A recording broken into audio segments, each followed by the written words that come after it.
handout is going to be on what to do with your autumn leaves, make sense of autumn, fall fertilizing labels, and then 11 fall tips for better growth. That'll be the handout. I can get you this right after this because it's super easy. I have a long list of names to do. So today's on autumn color. My plan is to kind of do sun stuff, have to do pots and stuff, and then kind of more shade items for today. Just basically want to get you guys color for the fall because normally it's just either dead stuff because your things have lost their leaves, or we're on to just green. And I want more than just green sometimes. I want some blue, I want some flowers, and things that will go through the winter and be fine. So I guess we'll get into it. Also, I know there's like 3 of you, but you guys, we're trying to do like some online drops right now. I don't know if you guys have seen some of that emails that have gone out. We're trying to do specialty items that we only release on our online store.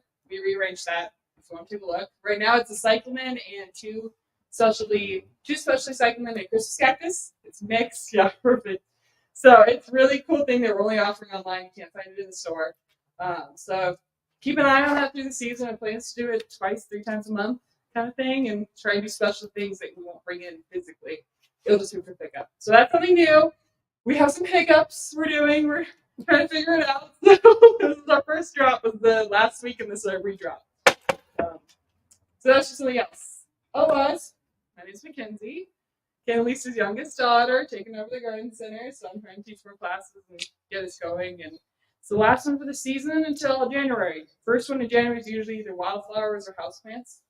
So those are great ones. And they'll be inside usually, so they'll be warm. Otherwise, I'll get into color. I'll just mention the hard goods really fast since I only have a few of them for the season. Obviously, we've heard about this every class. Fertilize. Okay, you have till the 31st or later. Doesn't matter when, just as long as you do this. Fall is the best time to fertilize. Most important time. They take up the nutrients right before they go to sleep. So when they open back up or wake back up in the springtime, they have that nutrients ready to go. They're not fighting for it. And so the 7-4 for all purposes is the best thing to use for that. Okay, so just I always gotta mention it. The next couple things is kind of more specialty. Aluminum sulfate. If you got anything blue in your yard, so anything blue, a tree, aluminum sulfate keeps it blue, makes it blue. Because you'll notice over the winter, the green kind of starts taking over, and even in your blue trees, they just don't have that nutrient, so they just go green, kind of thing. Welcome. The aluminum sulfate changes that. Otherwise, soil sulfur for things that bloom. So if you're having like lilacs that struggle to bloom, wisteria, have a wisteria problem. Anything that blooms in the spring or summer and you're struggling with, soil sulfur now is better for it because that's I think it's a middle. I was looking for numbers, but the middle number on it makes those blooms for your plants. So if they can take it now and use it next spring, and they don't have to take it up next spring, this is the best thing. So I always tell people who struggle with blooming, especially older plants. So 3 to 4 year old plants tend to not want to rebloom. They're just like, yeah, I'll be green and that's it. And that's not why you bought that. You bought it for the color. So once a year, that is just great. Don't use it in pots. It's not great for pots. You'll use it to burn it. Flower power is better for pots. This stuff's more for the ground.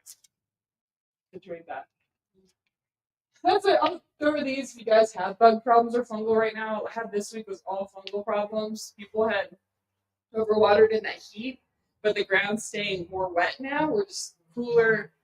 It's not drying out as fast, but they're still watering just as much as they did in the summer. So I've had a lot of fungal problems. So you're going to be cutting back your water here this week, maybe next week, and then cutting it off completely in November anyways.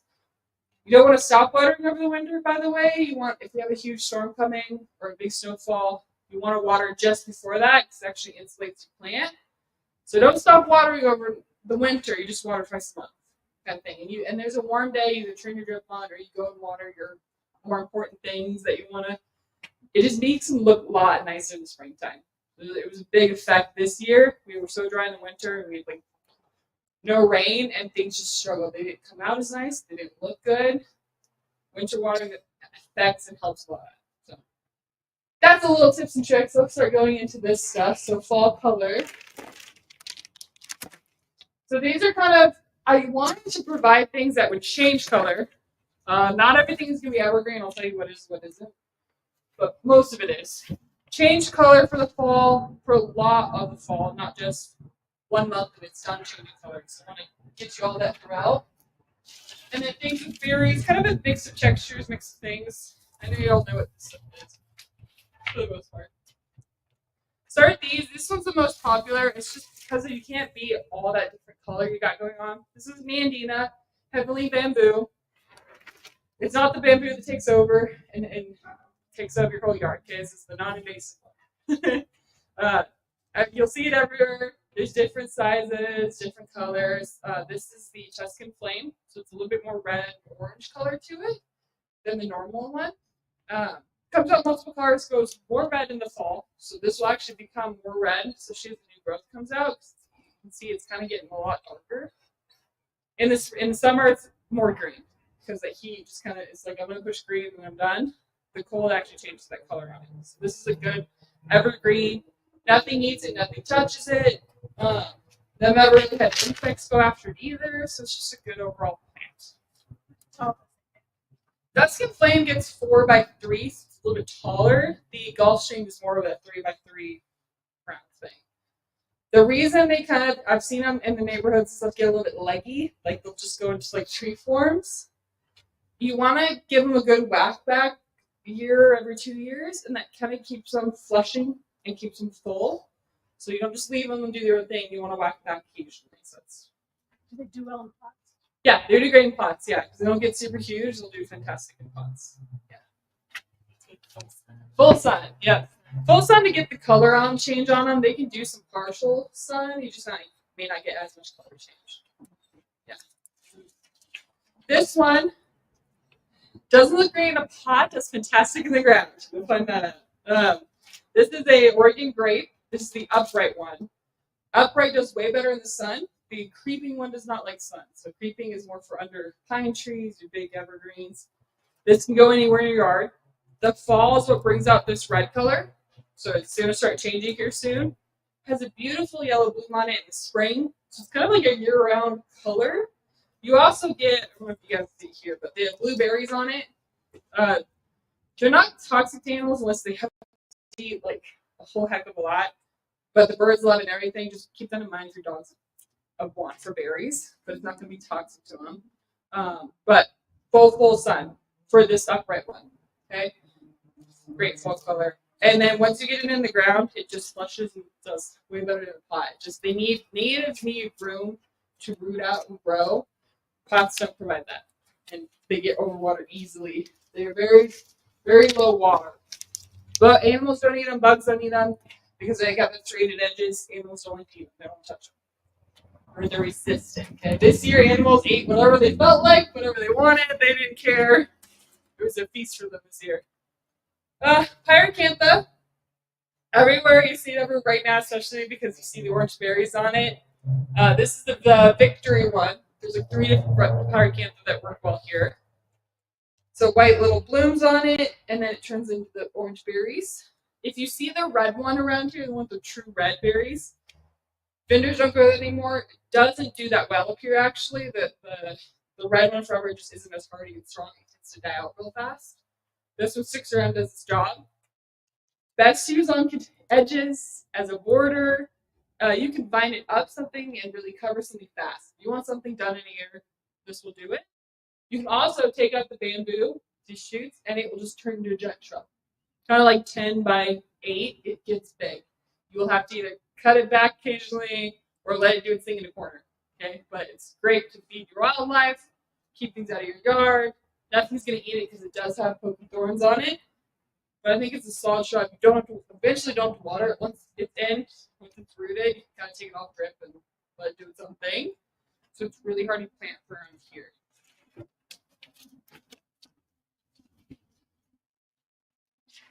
This one doesn't look like much right now. If you look around, these guys came in from California and then they defoliated really fast because they changed color and immediately dropped their leaves. So they're still alive. This is what the plant will look like in the winter because it is deciduous.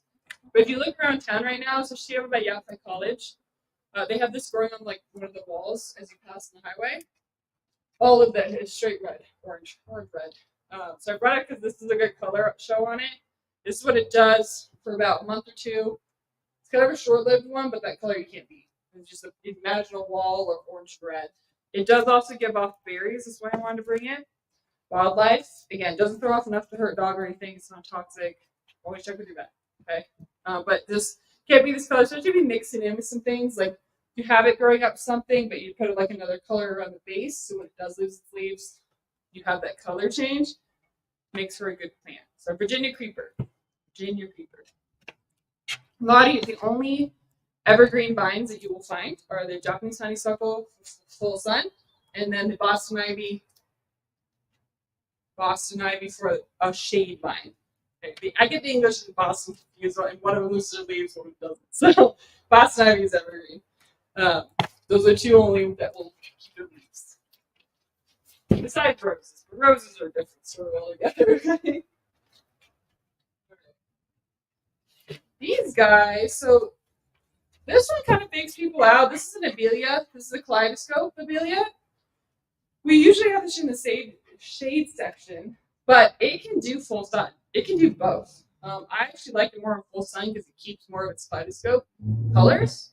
Some shade, it actually reverts back to green, and you're like, well, why did I get that? So abelia, I have this on my south side. I've seen it in the neighborhood. Full sun. It's a nice plant, and you can't, when this thing blooms, it blooms all over for a long period of time. So it's not just like a single bloom here or there. It is full of blooms. 2 to 3 months it's blooming. The reason I brought it now is because you can see if this pink color is coming through, that's kind of turning into its like fall. The flowers come off and then it has this pink look to it on the edges. So this one's kind of like a 3x3. It's a nice little shrub.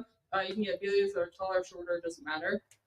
But it's just a good color, that yellow kind of green that you don't find very often. And I do think deer want to try it. It's not something that's on their list, but if they're hungry enough, they may go for it.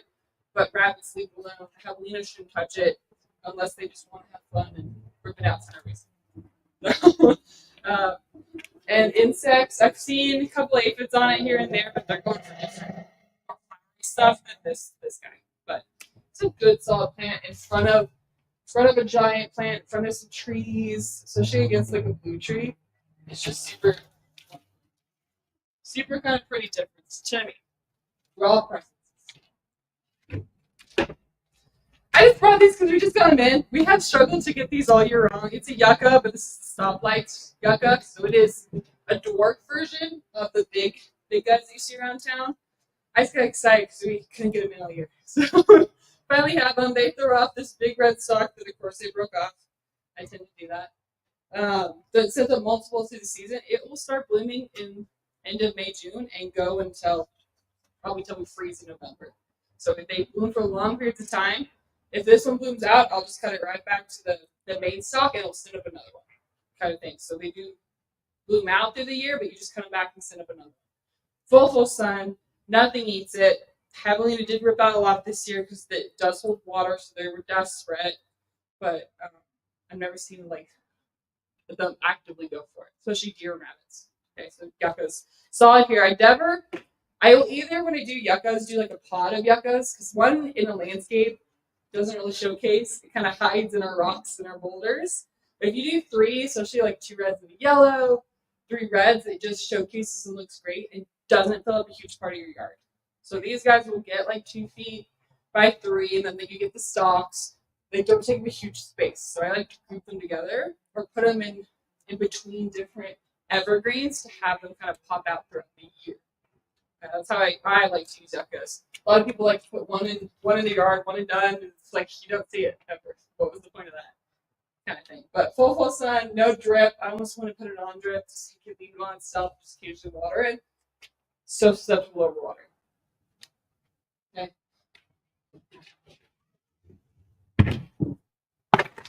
This guy, I wish he had some berries on it. They're beautiful. This is a Cotoneaster parnii. It's called cluster berry as well. What they'll do is the clusters of red berries on it, especially as it matures, and you just can't beat that red. That red is very hard to find in nature, as that handles full sun. So this is full sun. I use this as a shade. No, barrier. What's the word? We'll just use barrier. Barrier. Privacy fence. Privacy fence. Yeah, because it gets like 10 by 10. It can get big. Just put it on the side. I'm using it to block a neighbor. That's what I'm doing because I don't want to water. I hate watering. I don't have a hobby of it, so I tend to like underwater stuff. So I put this in because I maybe water it once a week right now, and I'll cut that back. Even through the summer, I watered it once a week. So it will grow like 2 to 3 feet a year once it's rooted. So it will get to size probably 3 to 5 years, kind of thing. Depends on the area. But I bought it because you can also see this fall color on it, that purple tone. That's kind of its fall tone. Otherwise, it's just straight green in summer. Little white flowers you don't really notice on it, but those create the red berries that you'll see pop out in the fall time. So this just doesn't have it. It's a little too young. We got a little late in the season. It didn't really bloom. It will need to get there. But yeah, fast growing. Nothing eats Cotoneaster. It's evergreen. So it's just any Cotoneaster is deer resistant, animal resistant, by the way, and most of them are evergreen as well. So we have some low grow ones down there. They're sweet spindling, and they're like a foot high by 6 feet. Red berries, evergreen. They just don't have this purple tone color that this one does. So that guy. Again, I just brought blue because blue you mostly see in trees. Don't really see in anything else. So I brought this guy. He's the blue chip juniper. This is as tall as it gets, and he spreads out 6 to 8 feet wide. You can trim them if you want. Kind of makes it woodier if you do. So you just want to put them in space so they can do their own thing. Top of a hill, so they go down. They're great erosion controls. I know some people have bad rap on the junipers, but they're great for erosion control. They don't throw water on a hill with. You just want to do its own thing. It's just a different blue. Mostly you see the greens everywhere, and I'm like, green is green, it's fine. Give me a different color. That or mix and match. I'm a person who likes to kind of do every other mixed color. This is just great for that. And I don't find a lot of people get worried that when it grows out, things will nest under it. It'll create homes under it. Never had a huge infestation under here on these things. I mean, you get some spiders, maybe get like a squirrel or something, but I've never seen an active like rats or big thing squirrels or things like that. So not really a problem. It's really dense. They can't get under it. Okay. This guy, I had to defoliate, but I got some color on him. This is the tiger's eye sumac. All sumacs here turn a color. This one's tiger's eye because obviously turns. This is the most vibrant sumac that you can get that turns color. Most of them have like a purple tinge, things like that. But this is kind of a small tree, 5 by 5. Turns this in the fall and it will drop its leaves eventually. But this is just, imagine this on against a boulder or in your landscape with this bright red. You'll just see it for days. If you have a dog that chews, don't put it in your yard. Put it where they can't get it. The sumac can be poisonous to dogs and animals if they chew on the stems and stuff. If you come up closer after class, it's fuzzy. With fuzziness on these means it's kind of like toxic. That's the only thing I have to say. I put it where they can't get to it. We have one in our yard. We've had labs. We've done everything. We haven't touched it, but you know your dog best. But I just can't beat this color. Imagine it's like a full tree, this vibrant red. It's like a fire in your landscape, which is without a real fire. I like that. So the tiger's eye sumac. How much is that growing? Maybe like a foot or so. Not as fast growing because it's more of a tree, but some good growth considering it's more of a slower deciduous. About a foot. I have 2 left. No. So yeah, and again, super drought tolerant, full sun. I would not put this in like if it doesn't get 6 hours of sun, don't put it anywhere because they will easily be overwatered. But if you don't like watering, that's great. You can grow this one in a pot too. This is great because it doesn't get super big. It won't really outroot a pot. So this would be great for a pot as well. I would put one on my south side with some flowers around it just to make it showcase. My south side burns. I've tried it this year. It's my first year doing pots on my south side. And it has burned almost everything in it. So we'll be trying this next. So I got a Cotoneaster and I've got some salvia. That's linked. So that's what we're trying. Okay, that's kind of like your sun fall color. I mean, you want this or you want this. There's like, I got like 6 different varieties of these out there, all different sizes. This is nice because it's a small one. This is the gold splash. So 3 feet by 3 feet. Usually you want them to get like 6 feet, 5 feet. They're kind of more of a hedge type thing. So this is a small version. Full sun if you can get it. If it's not enough sunlight, it will revert back to green. Just want to keep it full sun for the color. But I put this against my green shrubs because it's a smaller one. I like it against my bigger green shrubs that are normal around here, just to showcase everything. So I brought him up because you can use them under by a tree, by something to showcase without blocking everything else. Okay, it's all about layering and not blocking the rest of your yard. I know Ken does this. He likes it 20% of everything, so 20% deciduous, 20% evergreen, 20% fall color, and 20% like spring kind of thing. Then the rest is just free for all. Put whatever you like in. That's kind of how you want to do your yard because you don't want all summer stuff to just bloom in the summer and then you're screwed the rest of the year. You want to mix and match your up a little bit. So it's kind of how to mix and match that. This stuff is all pot stuff. You can do it in the ground, no problem. I just brought it because most people have pots they're redoing. Their tomatoes have died off. Your summer flowers are gonna probably die in the next week or two. We're getting cold. It's time to refresh it. And pots are usually by front doors. They're by things where people see. You set out on a patio. So there's this misconception that you can't really grow anything right now. The cold will eventually take it out. But there is lots that you can do at the moment. Especially with pansies and snapdragons and violas and things like that. They will all live straight through the winter. They love the cold. They'll grow in the cold. If we get snow on them, these will lay flat and then they'll pop right back up. So all this stuff straight through the winter, keep blooming, does fantastic.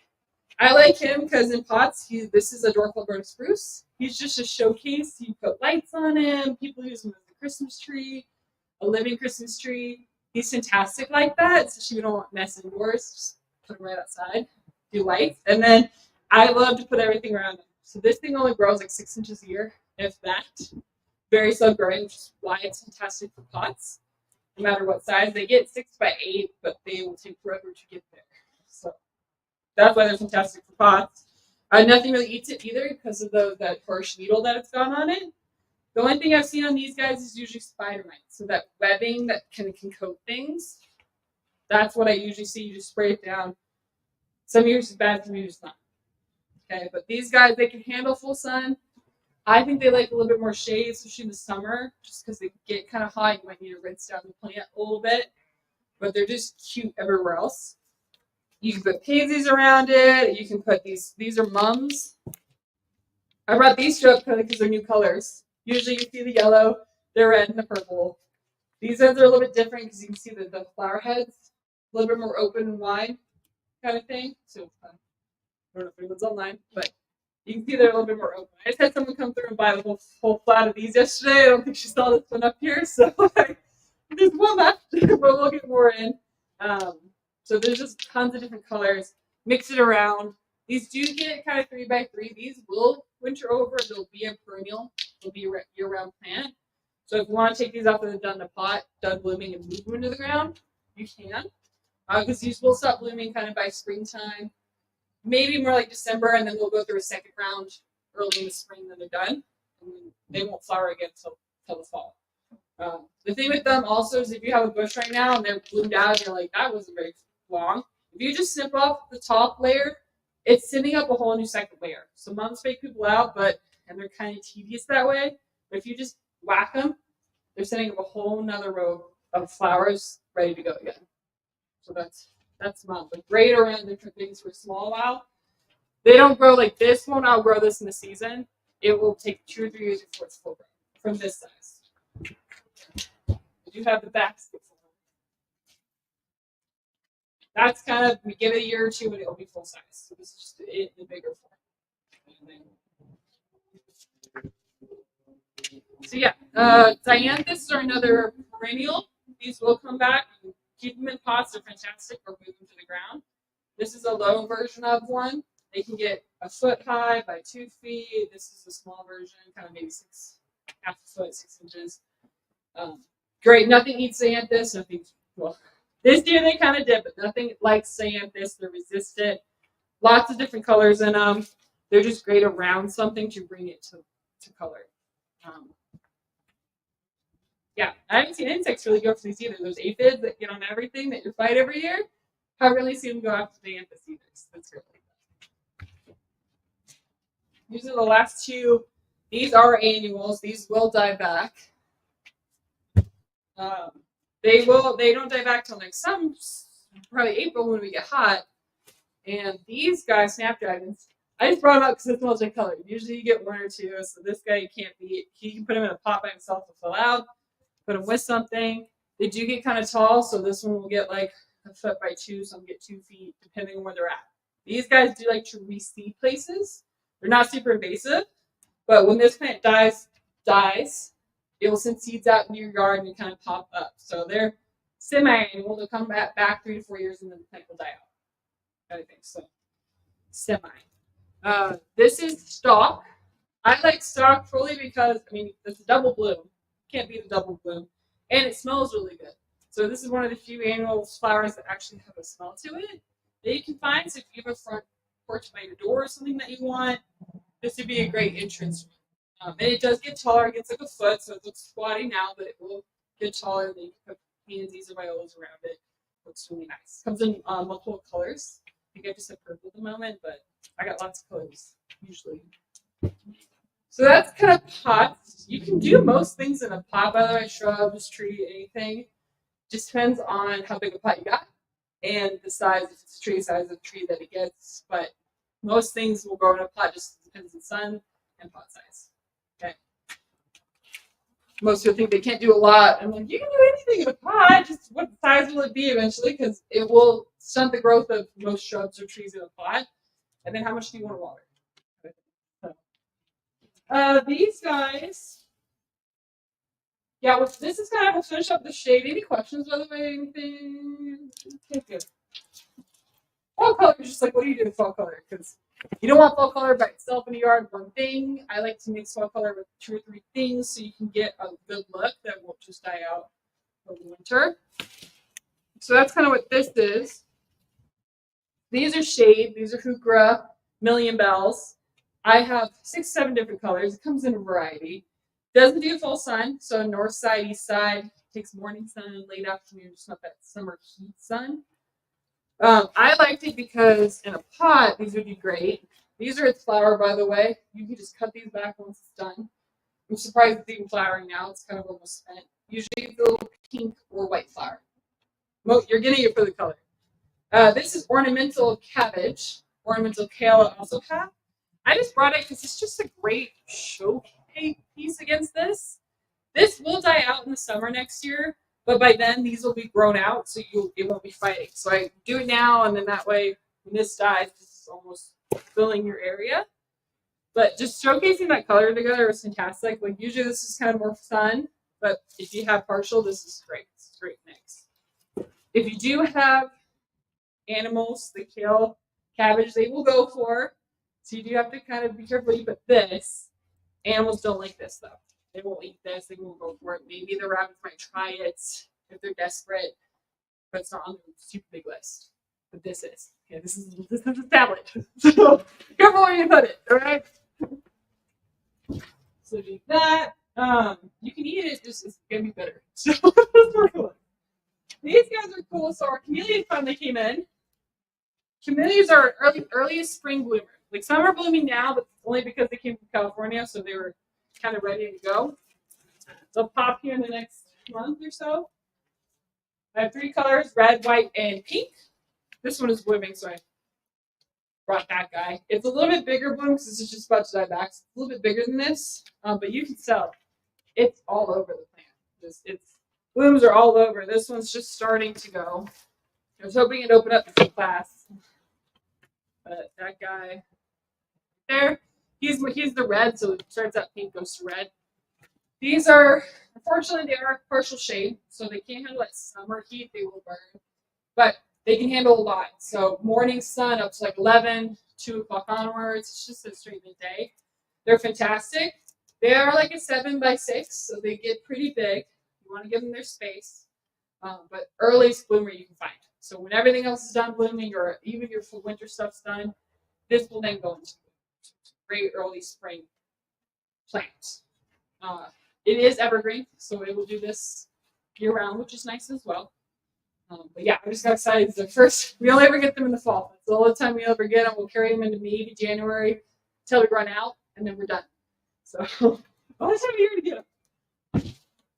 Do animals like those? Deer can go for the flower because it's so big. They will try and go for it. Rabbits are not really a problem. Heavily not a problem. It's the deer. So they won't really eat the plant down. They see the flower. This guy, I brought these. All I see they're hollies. These are great. I kind of did it for pots, or you can do it for the ground because this kind of tree form in a pot is fantastic. Especially with the red berries. Like this one's only partially done. It's got a lot more green berries that are going to red here soon. But that pyramid shape, so we get lights around it, would be really pretty, kind of for this fall, the Christmas season. This one has the white flowers, so you can see what the flowers were doing. Can't really see it from afar, but little white flowers all over the place, turns into berries, showcase everywhere. Again, not toxic to dogs. If you have to eat a whole heck of a lot, my dogs have eaten the holly berries and fine. Always check through that. Okay, throw that out there. Because of the serrated edges, the animals don't eat it. They don't like it. Something to leave alone. Can handle a lot of sun as well because it's got a thicker, waxier leaf. It can handle quite a bit of sun. Change it up. Easier. Okay. Well, like again, 11 o'clock to maybe 2. Just no sun there. Before or afterwards is great. Or it can do full shade. So it can kind of do a mix of things. This is the same thing. It doesn't do the berries because you get it more for the color. This is the Goshiki. Yeah, it's Goshiki holly, or a 5-leaf holly. Solely because when it comes out, you get that kind of orangish red tinge to it, and then it goes to the yellow and then the green under there. So it's just a mixture of color. If you have a big enough pot, you can mix them for a season or two, and then you'll separate them out. But this is a good in your landscape. Shows up under a tree in the shade. Things are hard to see. This is something you will be able to see, kind of thing. These guys very minimal water as well. They're actually kind of drought tolerant because in the shade and they're waxy. They will hold a lot of moisture in their leaves. Evergreen, and I haven't really seen. Maybe they'll get a few spider mite. Depends on the year, but I haven't seen insects go for them for that either. They're going for your flowers. So just great like that. Great in pots, great in the ground. This one, we'll get, I think it's 10 by 5, so it's a taller, narrow tree kind of thing. This one's more like 4 by 4, kind of stays more compact.